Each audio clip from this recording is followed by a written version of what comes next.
Hello दोस्तों, स्वागत है आप सभी का बीजी नेट क्लासेस में।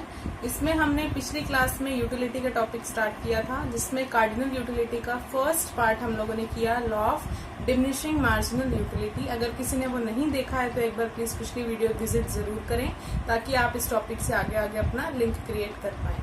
आज का हमारा अगला टॉपिक है law of equi marginal utility. नाम से पता लग रहा है इक्वी यानी इक्वल। पिछले वाले लॉ में हमने क्या किया, डिमिनिशिंग मार्जिनल यूटिलिटी यानी मार्जिनल यूटिलिटी जो है वो क्या हो रही थी, डिमिनिश यानी डिक्रीज यानी डाउन जा रही थी। इसमें क्या है, law of equi marginal utility. Equi का मतलब है इक्वल यानी दोनों बराबर। मान लो कोई भी कंज्यूमर है, उसके पास 100 रुपए है, उसने 100 रुपए लगाने हैं। अब जनरल लाइफ में या प्रैक्टिकल लाइफ में सिर्फ एक ही कमोडिटी की चॉइस तो नहीं होगी, वो 2 या 3 चीजें तो आराम से खरीदना चाहेगा कि 100 रुपए के अंदर मैं कुछ ऐसा लूं जिससे मेरी 2 या 3 चीजें मैं ले पाऊं। तो वो 2 या 3 कमोडिटी को लेने के लिए वहां पे जो लॉ एप्लीकेबल होगा वो होगा law of equi marginal utility. और अगर उसने एक ही कमोडिटी में इन्वेस्ट करना है तो वहां पे हमारा पिछला लॉ लगेगा, law of diminishing marginal utility. तो आज देखो, इक्वी मार्जिनल यूटिलिटी में हम मिनिमम 3 प्रोडक्ट्स लेके चलेंगे, यानी एक कंज्यूमर के पास मिनिमम 3 चॉइसेस अवेलेबल होती हैं। तो देखिए, सबसे पहले इसको क्या बोला जाएगा, second law of Gaussian. Gaussian का मैंने आपको बताया था। फर्स्ट लॉ कौन सा था, लॉ ऑफ डिमिनिशिंग, और अभी सेकंड कौन सा है, law of equi marginal utility. इसके बाद इसको अलग अलग नामों से पुकारते हैं, और क्या क्या नेम होंगे इसके, principle of substitution, law of maximum satisfaction and law of proportionally. Proportionally का मतलब जब हमारी इनकम को या कंज्यूमर अपनी इनकम को इस तरीके से डिवाइड करेगा, प्रोपोर्शनेट करेगा, जिससे उसकी जो यूटिलिटी है, मार्जिनल यूटिलिटी, वो क्या हो जाएगी, मैक्सिमम हो जाएगी, और साथ साथ में अलग अलग प्रोडक्ट की जो यूटिलिटी है वो इक्वल हो जाएगी। अभी देखिए, ये इक्वेशन है इस लॉ की जो आपको दिखाई दे रही होगी। MUX यानी X प्रोडक्ट की मार्जिनल यूटिलिटी को जब मैं X प्रोडक्ट के प्राइस से डिवाइड कर दूंगी तो ये किसके इक्वल होना चाहिए, marginal utility of Y divided by price of Y, और marginal utility of Z divided by price of Z। जब ये तीनों इक्वल हो जाएंगे तो वहां पे मेरी मार्जिनल यूटिलिटी जो मेरी टोटल है वो क्या हो जाएगी, इक्वल हो जाएगी इनके, और इसीलिए इसको क्या बोला गया, इक्वी मार्जिनल यूटिलिटी। क्लियर है इक्वी मार्जिनल यूटिलिटी। अब हमारा नेक्स्ट टॉपिक है ऑर्डिनल यूटिलिटी अप्रोच। कार्डिनल के हमारे दोनों लॉज खत्म हो गए हैं, नया हम स्टार्ट कर रहे हैं ऑर्डिनल यूटिलिटी अप्रोच। इस अप्रोच को मैंने स्टार्टिंग में जब आप लोग को यूटिलिटी डिफाइन की थी उस टाइम बताया था। इसके अंदर यूटिलिटी को हम मेजर नहीं कर सकते, यानी 1 2 3 4 ऐसे हम इसको नंबर्स नहीं दे सकते। हम इसको क्या देते हैं, हमेशा ऑर्डर्स देते हैं, यानी प्रेफरेंस डिसाइड कर सकते हैं, first number, second number, third number, लेकिन हम मार्क्स नहीं दे सकते, कितने 1 देना है, 10 देने हैं, 5 देने हैं, इस तरीके के हम मार्क्स नहीं दे सकते। इसके अंदर हमने एक ही अप्रोच स्टडी करनी है, वो है indifference curve analysis. Indifference curve दिया था हिक्स एंड एलन, 2 प्रोफेसर्स थे या 2 इकोनॉमिस्ट थे जिन्होंने इंडिफरेंस कर्व दिया। वो कौन कौन से थे, हिक्स एंड एलन।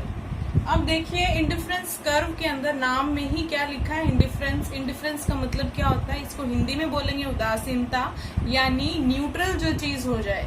इसमें हम लोग यूटिलिटी पढ़ रहे हैं, यूटिलिटी में इंडिफरेंस आया तो इसका मतलब यहाँ पे किसके न्यूट्रल होने की बात कर रहा है, यूटिलिटी की।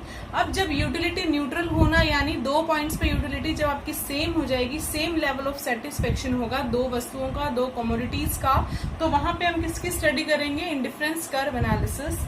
It represents the different combinations, यानी ये अलग अलग कॉम्बिनेशंस बताते हैं, ऑफ 2 गुड्स यानी 2 कमोडिटीज के at same level of satisfaction, जहां पे सेटिस्फेक्शन का लेवल क्या होता है, सेम होता है, यानी दोनों चीजों के मैं कॉम्बिनेशन इस तरीके से या इस प्रकार से बना रही हूँ जिससे मुझे जो सेटिस्फेक्शन मिल रहा है वो सेम लेवल का मिल रहा है। एग्जाम्पल देखो, अब मैंने इसमें एग्जाम्पल के साथ साथ एक टॉपिक और क्लियर करवा दिया, वो है इंडिफरेंट शेड्यूल।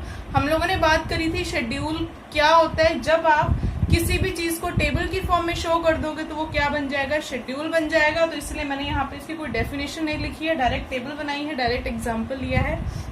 देखिए, मैंने कॉम्बिनेशंस लिए हैं 2 कमोडिटीज के, commodity Y and commodity X। ये ध्यान रखना, मैंने पहले लिखा है Y फिर लिखा है X, ऐसा क्यों ये मैं भी आपको बताऊंगी। फर्स्ट कॉम्बिनेशन में मैंने क्या लिया, मैंने लिया Y कमोडिटी मुझे 20 का सेटिस्फेक्शन दे रही थी और X मुझे दे रहा था 1 के इक्वल का सेटिस्फेक्शन। अब अगर मुझे मान लो x ज्यादा परचेज करना है, x की मुझे यूनिट्स ज्यादा लेनी है, तो मुझे y की यूनिट्स को क्या करना पड़ेगा, ऑब्वियस है कम करना पड़ेगा, तभी वो फिर से लेवल मेंटेन हो पाएगा। अब दोनों को अगर मैं इंक्रीज कर दूंगी तो ये क्या हो जाएगा, मेरे बजट से बाहर चला जाएगा, या इसे यूटिलिटी क्या हो जाएगी, मेरी गड़बड़ा जाएगी। मुझे क्या करना है, अगर मैं एक प्रोडक्ट की यूनिट्स को बढ़ाना चाह रही हूँ तो मुझे दूसरे प्रोडक्ट की क्वांटिटी कम करनी पड़ेगी, डाउन करनी पड़ेगी, सेक्रीफाइस करनी पड़ेगी। तो देखिए सेकंड कॉम्बिनेशन मैंने क्या लिया, मैंने y की यूनिट को 20 से कितना कर दिया, 15, यानी कि कम कर दिया। वहीं x की यूनिट मेरी क्या हो गई, डबल हो गई, पहले 1 थी और अब हो गई 2।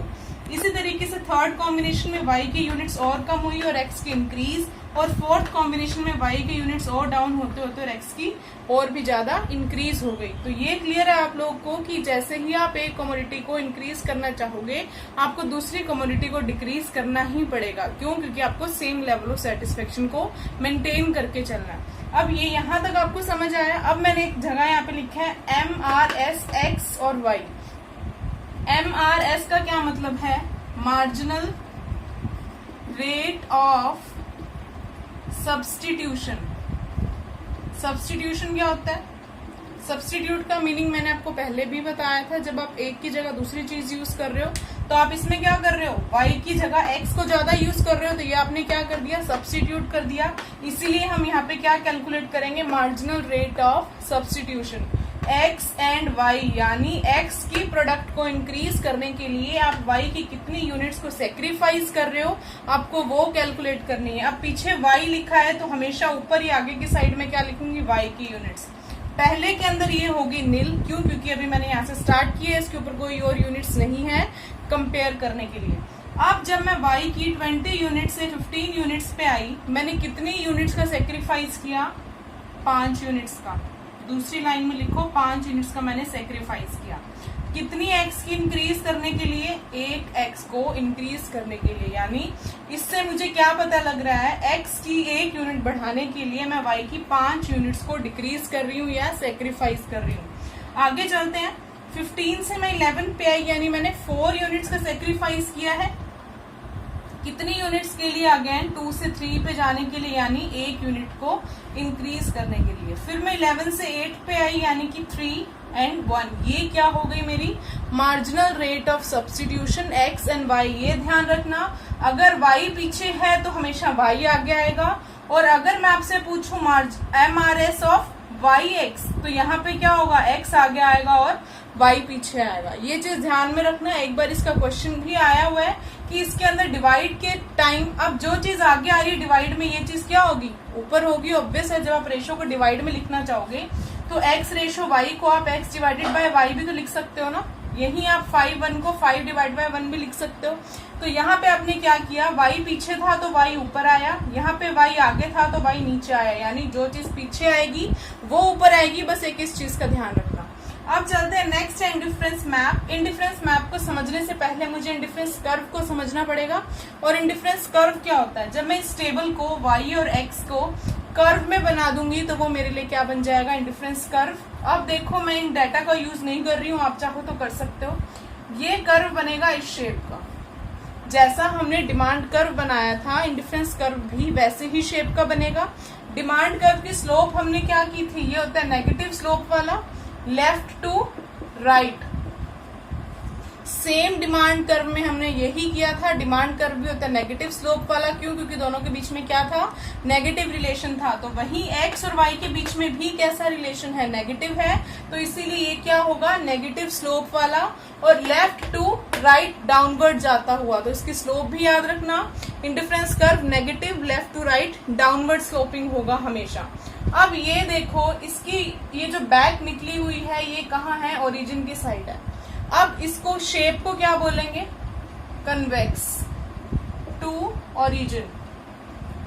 देखिए शेप दो तरीके की होती है, एक होती है ये वाली और एक होती है ये। यानी एक तो इसकी बैक ओरिजिन की साइड निकली हुई है और एक इसकी बैक ओरिजिन की अपोजिट साइड निकली हुई है। जब ये ओरिजिन की साइड है तो ये है कन्वेक्स टू ओरिजिन, जब ये ओरिजिन की अपोजिट साइड है तो ये है कनकेव टू ओरिजिन। अब हमने इंडिफरेंस कर्व की एक प्रॉपर्टी, सबसे बड़ी प्रॉपर्टी जो होती है वो क्या होगी, ये हमेशा ही कन्वेक्स बनेगा। कन्वेक्स क्यों बनेगा, क्योंकि दोनों के बीच में, दोनों कमोडिटीज के बीच में हमेशा रिलेशन कौन सा होगा, नेगेटिव, और अगर नेगेटिव है तो ये हमेशा कन्वेक्स बनेगा। क्लियर है ये चीज, इसकी एक प्रॉपर्टी है, ये भी हम आगे करेंगे। ये याद रखना, हमेशा ये क्या होगी, कन्वेक्स टू ओरिजिन। अब वापिस आते हैं इंडिफरेंस मैप पे। जब आप एक ही सरफेस पे या एक ही ग्राफ पे काफी सारे इंडिफरेंस कर्व शो कर देते हो तो वो क्या बन जाता है, इंडिफरेंस मैप। कितने मर्जी आप इंडिफरेंस कर्व इस पे शो कर सकते हो, इसकी कोई लिमिट नहीं है। अनलिमिटेड इंडिफरेंस कर्व्स को इंडिफरेंस मैप पे शो किया जा सकता है। जब एक से ज्यादा कर्व आप एक ही सरफेस पे शो करते हो तो उसको क्या बोला जाएगा, इंडिफरेंस मैप। क्लियर है। अब चलते हैं आगे इसकी प्रॉपर्टीज में। सबसे पहली प्रॉपर्टी क्या है, कन्वेक्स टू ओरिजिन। ये मैंने अभी भी आपको बताई, कन्वेक्स कैसे होगा। ICs do not intersect. अब देखो, इंडिफरेंस एक कर्व तो बन गया, ये दूसरा कर्व कभी भी इसको कट करते हुए नहीं बनेगा। क्यों नहीं बनेगा, क्योंकि अगर ये कट कर गया तो इसका मतलब तो क्या हो गया, इस पॉइंट पे दोनों का सेटिस्फेक्शन है वो सेम है, लेकिन हमने क्या करना है, दोनों के सेटिस्फेक्शन को अलग अलग शो करना है। दोनों का सेम सेटिस्फेक्शन नहीं हो सकता यहाँ पे, तो इसीलिए ये दोनों कभी भी इंटरसेक्ट नहीं करेंगे। इंडिफरेंस कर्व कभी इंटरसेक्ट नहीं करेंगे, ये भी याद रखना। इसकी प्रॉपर्टीज में से क्वेश्चन जरूर बनेगा एग्जाम के अंदर। फिर है higher IC shows higher satisfaction, यानी जितना ऊपर इंडिफरेंस कर्व बनेगा उसका सेटिस्फेक्शन लेवल उतना ही ज्यादा होगा। ये देखो, मैंने ये इंडिफरेंस कर्व बनाए हैं IC, IC1, IC2 और IC3।